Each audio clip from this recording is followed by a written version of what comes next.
Well, good morning and thanks for joining us here. Happy Thursday, just in time for our 8:30 a.m. stream show. I'm Mitch Carter. Casey's off, so just myself and Byron today. A couple of headlines here before we get over to Byron Douglas for a check outside at our forecast for the end of the work week and into next week. A couple of alert days on the board here. We'll get into those in just a minute. But first up here, the city of Evansville taking steps now to preserve the history of its oldest planned land development. That's Bayard Park. The Evansville City Council unanimously approved an ordinance declaring the Bayard Park neighborhood as a historic preservation district. Our Bryce West spoke with city and neighborhood officials to learn more about how it'll impact the entire area. Check it out. Bayard Park is the oldest planned subdivision of Evansville. Begins in the late 1890s and has been one of the fixtures of Evansville right from the beginning. The neighborhood began developing with a public school in 1897 and Bayard Park in 1901, which is still here today. In 1975, neighbors organized to establish one of Evansville's oldest neighborhood associations, incorporating the area surrounding Bayard Park and Bayard Park, which has since been known as Bayard Park. The Evansville City Council approved an ordinance declaring the neighborhood as a historic preservation district. City officials say the new ordinance will help the neighborhood preserve its history while also having the opportunity to grow.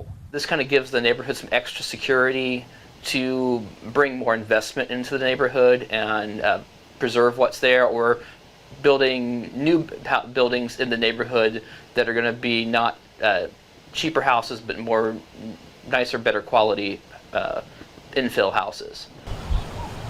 Members of the neighborhood association say this will prevent buildings from being torn down or the construction of buildings that don't fit in with the historical nature of the neighborhood. Rather than having double wides plopped down on the lots or salt box condos put up, we're trying to keep the essence of the neighborhood historical. We hope to, to stop just random raising of properties and, have a little bit more scrutiny as far as, protecting the homes that can be saved. Well, officials say Bayard Park is celebrating its 125th anniversary this year and will be featured in the city's Historic Preservation Month activities coming up next month. Shifting gears now to a 14 News update as well. We now have a timeline when people will start losing their jobs, unfortunately, at Resurge Automotive here in Evansville. Got some video on your screen there. We told you the business announced they're closing back in January, the company confirming they would close both their Evansville and Farmington, Missouri facilities. In Evansville, the plant's there on Congress Avenue, and the official warn notice has been filed with Indiana. It shows 266 people will be laid off in total, with the closures coming in 5 phases starting on June 6th, and all phases expected to be over by the end of December. And to another 14 News update, next year's Cops Connecting with Kids trip will leave directly out of Evansville Regional Airport. In the past, the group had to drive to other airports in the area. With the new partnership made with EVV, it includes Breeze Airways providing nonstop service to Orlando International Airport. Several officers taking part with Cops Connecting with Kids say this will make the travel part of their trip certainly easier for both the officers as well as the kids. Well, having gone from seeing it when it first started, outside looking in and seeing how, well, this is crazy, this is how can this work? And then seeing the effort that they put in, and year after year, Jason and Billy and Phil just scraping together every possible resource to make this possible. To then we expand to sponsorship programs and donors and different events, and just to see the community pour into the youth here is incredible. Well, next year's trip's happening in January with more than 80 local middle school students picked to go on it. Of course, every year, Cops Connecting with Kids, such a cool event there here locally. Right now, it's 8:33, coming up on 8:34 on your Thursday. Good morning to Laura, Suzanne, Christina. Appreciate you guys commenting and tuning in here on our Thursday 8:30 a.m. stream show here in the morning. Stick around. Byron Douglas up next. We'll look at your forecast for the next 7 days or so here. As a reminder, alert days pushed out now for Friday and Monday. Really watching Monday, though, is kind of the pick day as far as alert day goes. Stick around. Like I said, Bayard Douglas is up next. For those joining us, thank you. Have a great day. Stay informed on your local news and weather throughout the day by watching the 14 First Alert streaming shows. At 8:30 a.m., get your First Alert forecast to plan the day ahead and catch up on the news that happened overnight with the 14 News Sunrise team. In the afternoon, get the latest headlines, forecasts, and a preview of the stories we're working on with the 14 First Alert streaming show at 2:30. And get an in-depth look at the 14 First Alert forecast so you're ready for the next big thing with the 14 First Alert weather show at 9 p.m. Watch the 14 First Alert streaming show that fits your schedule and works best for you. Streaming on your phone by downloading the 14 News app and the 14 First Alert Weather app. On your smart TV by using the 14 News streaming app. And stream anytime on Facebook, YouTube, or on 14news.com. Stay connected and stay informed by watching the 14 First Alert streaming shows on your favorite streaming devices.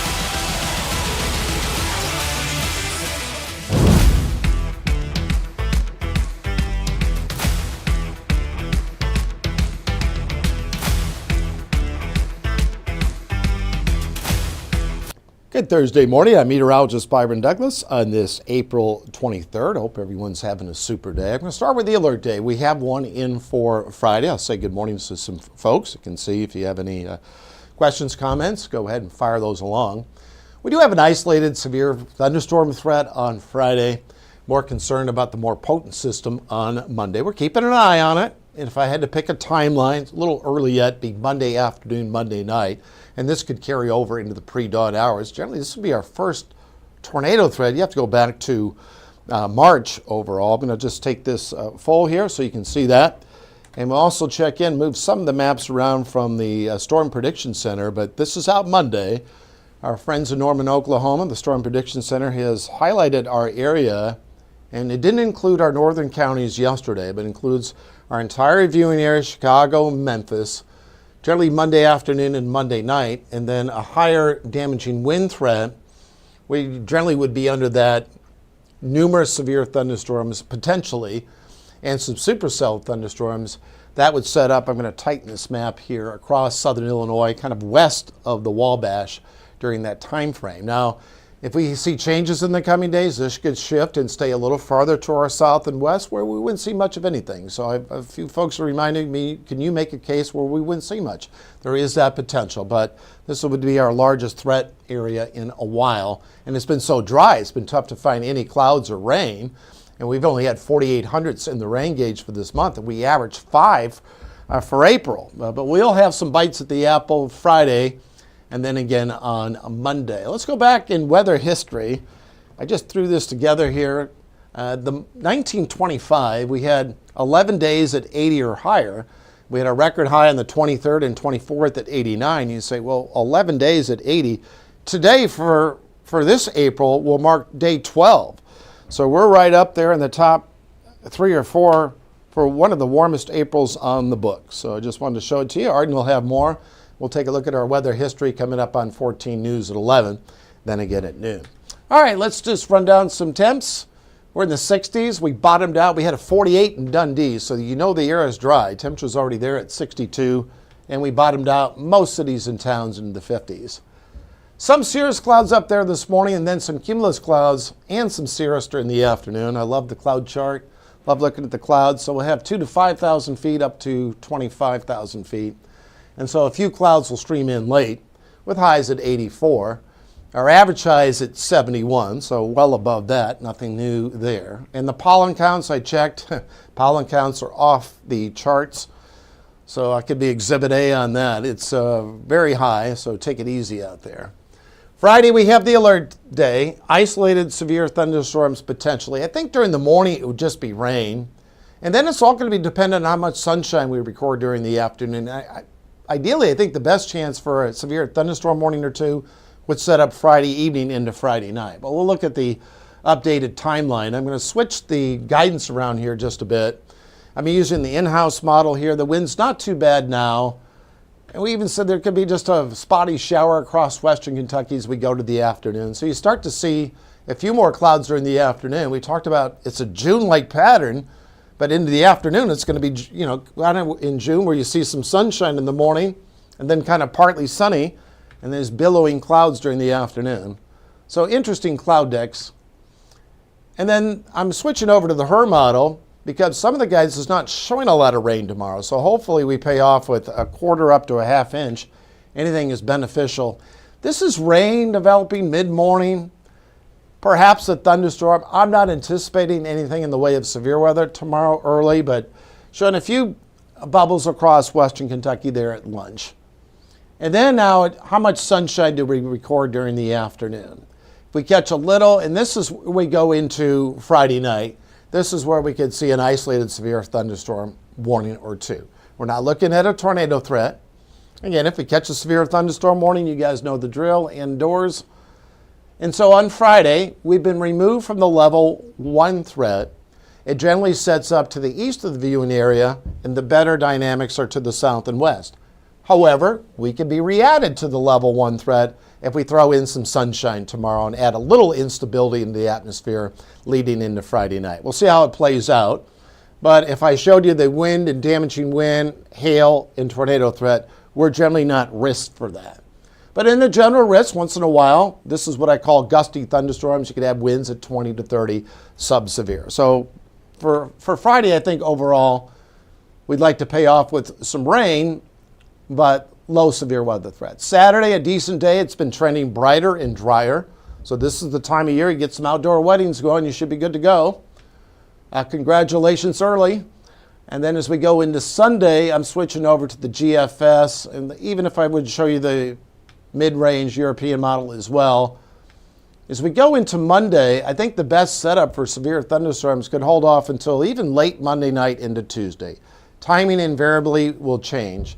But this is just some of the solutions we're looking at, even carrying over a little bit later than what I was showing you yesterday into the pre-dawn hours on Tuesday.